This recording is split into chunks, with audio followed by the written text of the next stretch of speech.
Hello and welcome to another episode of Banking on Information.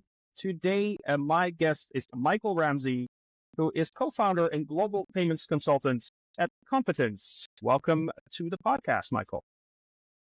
Hey, well, thank you again for having me, and look forward to our discussion today.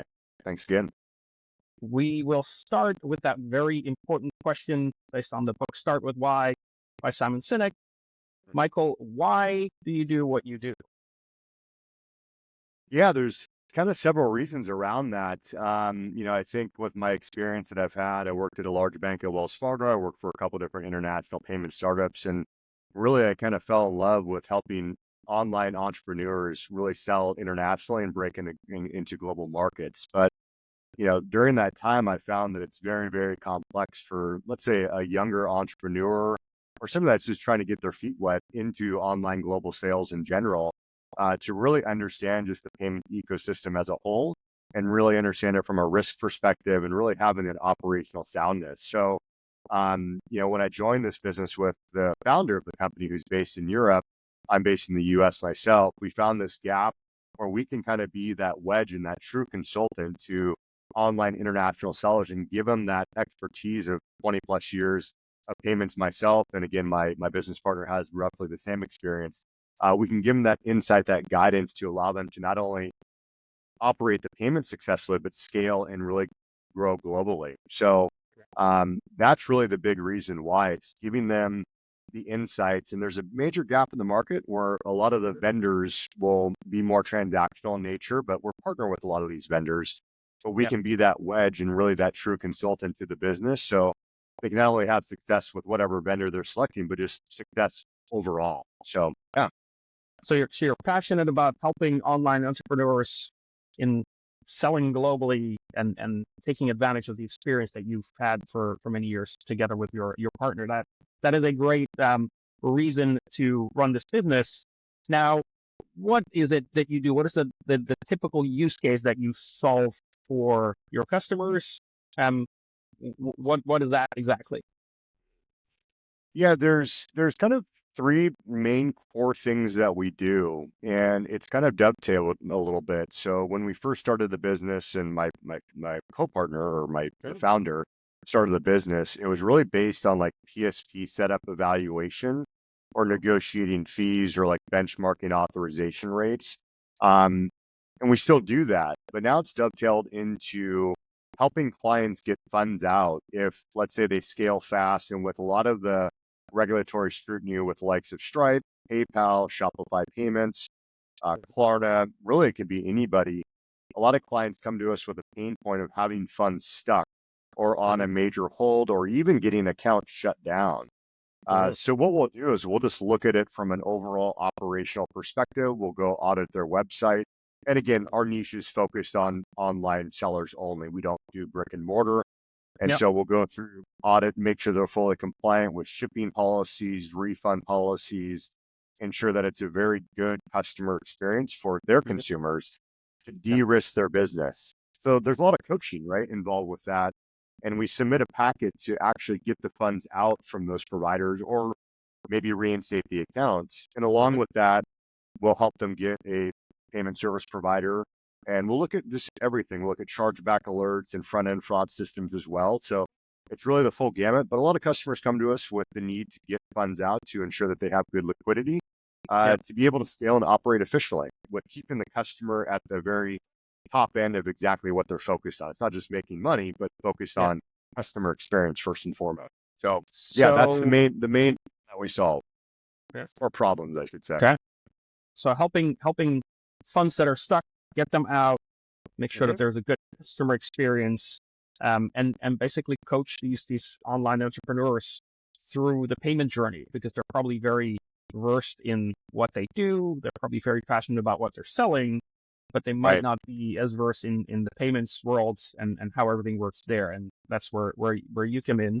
Now, how do your customers, when you talk to them, how do they tell you that? How do they get value from the services that you provide? What do they usually tell you? Yeah, it's really stemmed off of just pure referrals. We Okay. have a couple different partner ecosystems that we work within, and a lot of these partners and clients are dealing with similar issues, and a lot of them are scaling. And a lot of our clients too, they're between that 100,000 a month to, let's say, 200, 300,000 a month, and they start to scale aggressively. And Yep. that's where they run into problems. So the value is really just teaching them the fundamentals of really taking it to the next level, because a lot of these guys are great marketers. They're great Yep. at some of the other mechanics on the front end and driving Perfect. traffic to the website, making those conversions. But the operational deficiencies, are where we can help fill in the gaps. And that's where they see the value. It's once we fix the problem, Yep. and we offer like 90 days of support in most cases with Mhm.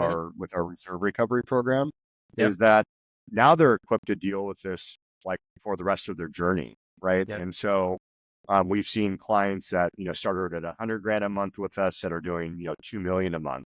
Yep. So it's been great to kind of help them in the beginning, and that's where the value is. It's that they're learning all these operational mechanics, the payments side of things, the risk, and understanding like risk tolerances with each bank and payment method, Yep. without having to just kind of hack their way through it or be stuck.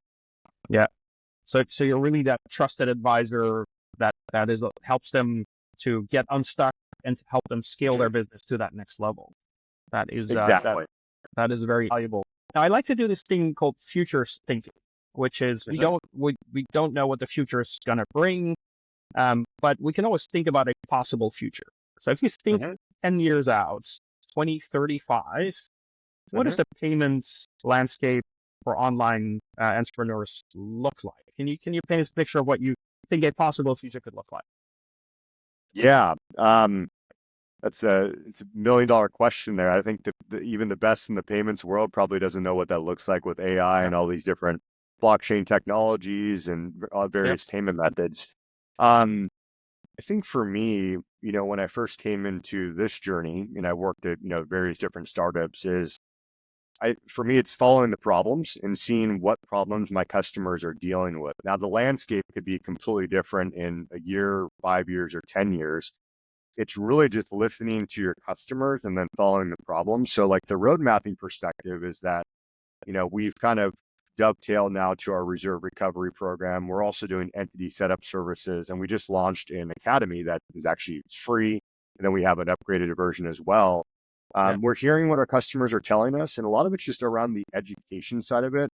Mhm. Regardless of the landscape, it's us just kind of following problems with those online sellers. And it's hard to predict what those problems are going to be in 10 years. And I Yep. think if you fall in love with the problems versus falling in love with a solution that we may bring to life, Yep. I think that's going to be the better focus for us instead of just trying to figure something out, right? And that could be useless in 10 years. Who knows? Yeah. Yep. Um, so I think just keeping your ear to the ground as an entrepreneur and just really just looking at the core problems, how can we fix this and make our customers' lives easier? Yep. And if we continue to do that year over year, month over month, year over year, Mhm. it could be a completely different business model. Who knows? Yeah. That's an interesting answer. So you basically say, I don't know, 10 years out is quite far, right? And you're right. There's lots of moving parts, AI, blockchain, um, lots of sort of customer behavior changes. Right. But it is very interesting how you then sort of say, hey, well, to get ready for it is to basically always be ready, always be listening, always be figuring out what your customers are struggling with and then helping them along the way. Is that the way to get ready for any possible future?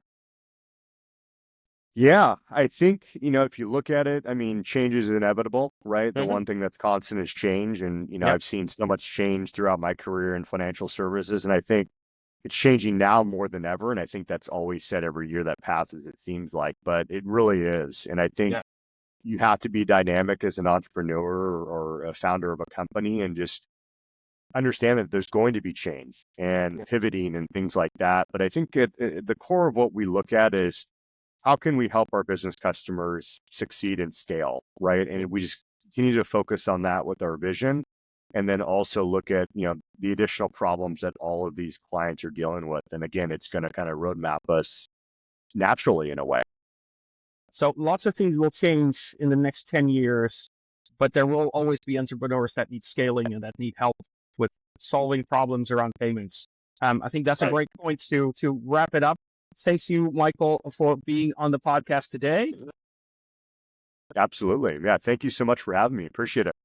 And thank you everyone for listening. This is Banking on Information.